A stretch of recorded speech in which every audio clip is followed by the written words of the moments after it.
modeling industry has a major Me Too movement emerging right now after bombshell expose in the New York Times, which claims two of the most powerful high-fashion photographers in the business, Bruce Weber and Mario Testino, are guilty of years of sexual misconduct and abuse. And right now, we're joined by three models profiled in the article: Josh Ardolph, Bobby Roche. All right, I knew. And Jason Fidera. Close enough. Okay. Fideli. Fideli. Okay. So, Josh, you were 20 years old. Yes. And you were on a shoot for French Vogue and with Bruce Weber. And what happened? You know, on this shoot, we ended up just shooting around the house, Bruce's house, and you know, eventually I was brought to a private room of his and by his assistant. And during this,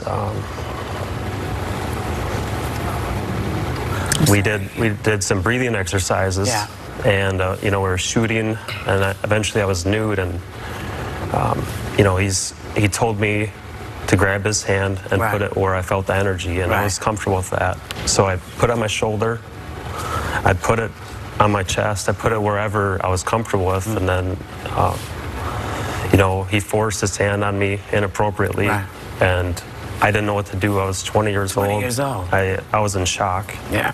Understandably. And Bobby, you were 24 when you were working with Bruce Weber, and you're saying that you're hearing some echoes of what you experienced? If it was the same, I don't even know what to say. But I actually flew to Miami. I was doing a photo shoot for Sean John, and I was already excited, and I got the phone call that that Bruce Weber wanted to shoot me. So I spoke to the vice president of Sean John during the shoot, during the campaign shoot, and he said, "Hey, man, that's Bruce Weber. Go ahead, like leave the set right now. Go shoot with him." So I was like, all right, I got the go ahead. So I got in the cab, went to his house.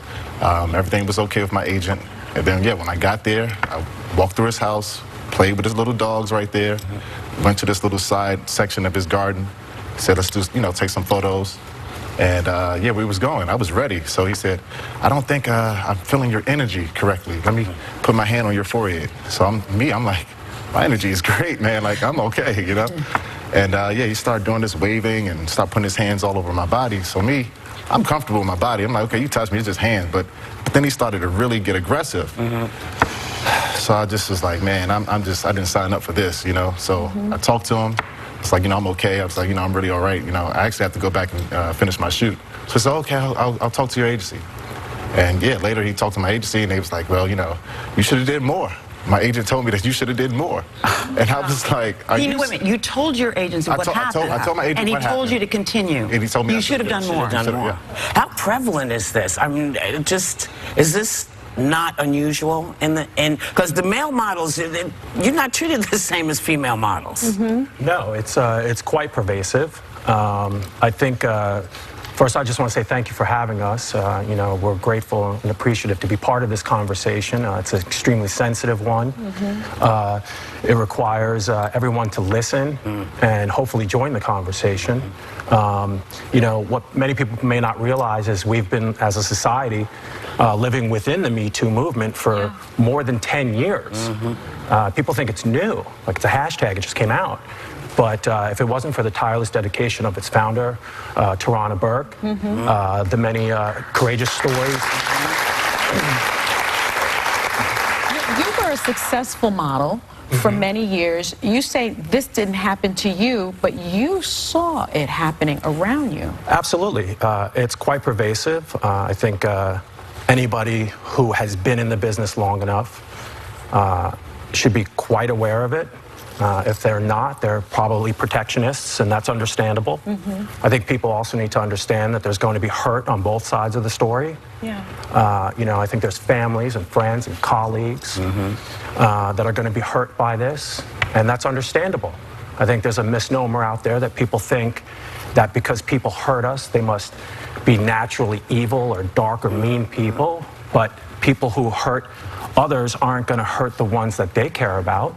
And so it's going to be difficult for them to understand. And People also don't think it happens to men. To men.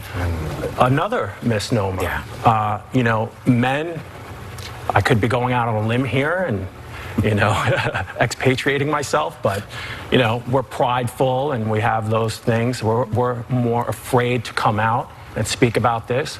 I know my own friends can rib me about it, Right. you know, in Right. a funny sense, and that's okay. That's acceptable because, you know, this is a nuanced Right. discussion. Right. It's not a polarizing issue. Yeah. It's one that requires us to listen and reach a deeper understanding about what's going on. What about Bruce Weber? You've worked with him as well. Was he inappropriate I've never with you? worked, I'm not Bruce Weber. Bruce Weber. Mario Testino. Was he inappropriate with you?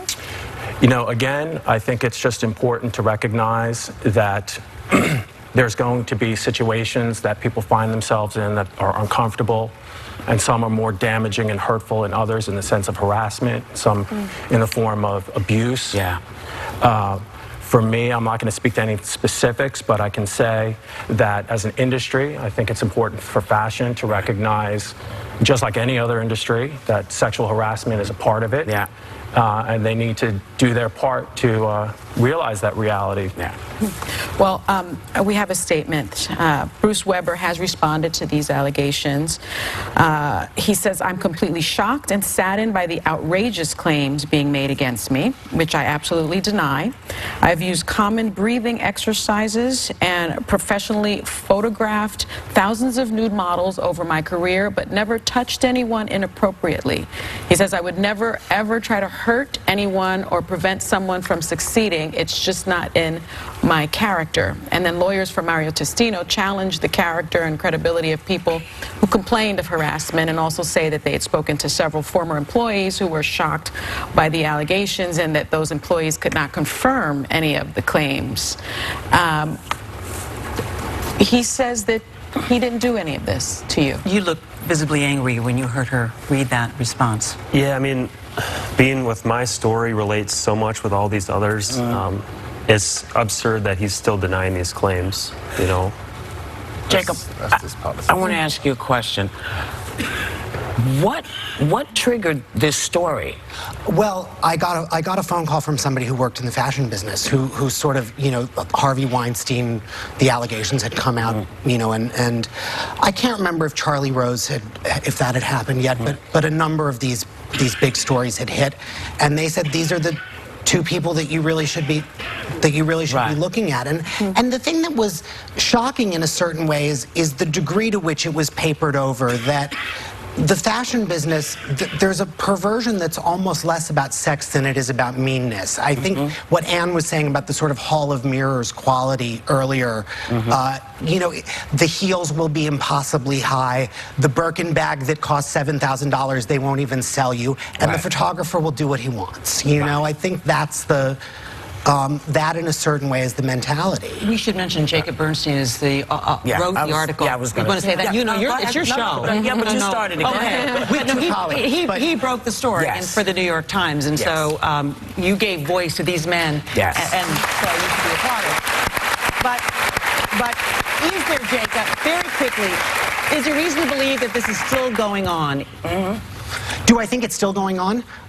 Yeah, I think it goes on all the time. I think it's probably going on a little bit less this week. I think people are scared right now, you know, and with modeling where you are selling sex in a certain way, there's a certain confusion around what appropriate behavior is that is understandable. It doesn't mean that you get to touch, you know, Yeah. you know, you No don't still get to means molest no, the no matter models. what you do. Right, exactly. But, You know, but you, for speaking one for can, men. you know, it's different Yes. than a corporate environment, and I think everybody is kind of trying to figure out what's what. What's right? Well, look, the fact that you put the story out and that you all said, you know what, this needs to be told. Thank you for doing that, because you're going to help so many other folks, and particularly men, to come and discuss this. So thank you. All thanks to Josh, Bobby, and Jason, and Jacob, and we shall be right back.